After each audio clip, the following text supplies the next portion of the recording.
How to Train Your Dragon, Toy Story 3, and now... What's this movie called again?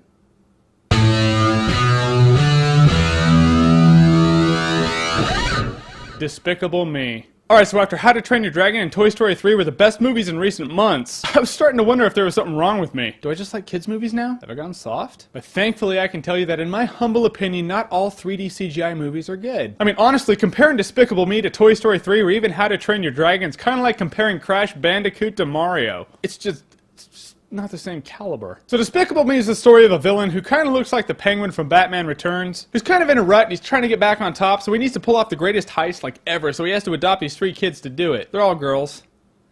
That's not creepy. And see, right now you're thinking, alright, it could be like The Incredibles, but from a villain's perspective, and it could have heart. Don't. I mean, honestly, I don't even think the movie knows what it wants to be about. I mean, is it about a villain rivalry between the main villain and another villain who looks like Bill Gates? A villain trying to steal the moon? A villain who adopts 3 kids and grows a heart? Or a long and mostly boring family movie with some funny parts wedged in? I mean, ultimately, it is all of those. Mostly the last one. I mean, movies are supposed to have layers and subplots. I get that. Otherwise, you'll just have one linear movie. But all the elements are supposed to mix well and seem like they're all part of one thing. This one does not. I mean, this movie kind of feels like what would happen if you put ice cream on a steak and topped it with guacamole. Great elements. Did not work well together. And I thought his little minions would be funny, but about the 9th time one punched another one, it just felt old. It felt like a second-rate Three Stooges episode, the CGI version featuring Ewoks on chemo, who just punch each other. That is the joke that they do. They punch each other. I mean, honestly, there's just not much else to say about the movie. The elements didn't mix, and I think kids are gonna fall asleep in this movie. Besides, there are better family movies out there in theaters right now. I mean, it does have a couple of touching moments and funny parts. I'll give the movie that. But there are enjoyable moments in everything, like the dentist's office. You know you like it when he gives you a sucker. But is it worth it?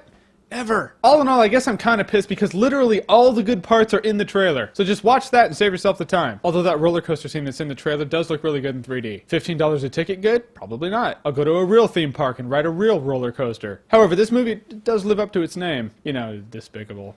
It. And if you like what you've seen here, even though I think this is my shortest review I've ever done, there's just not much to say. And you want to see more? Then click right here to see more.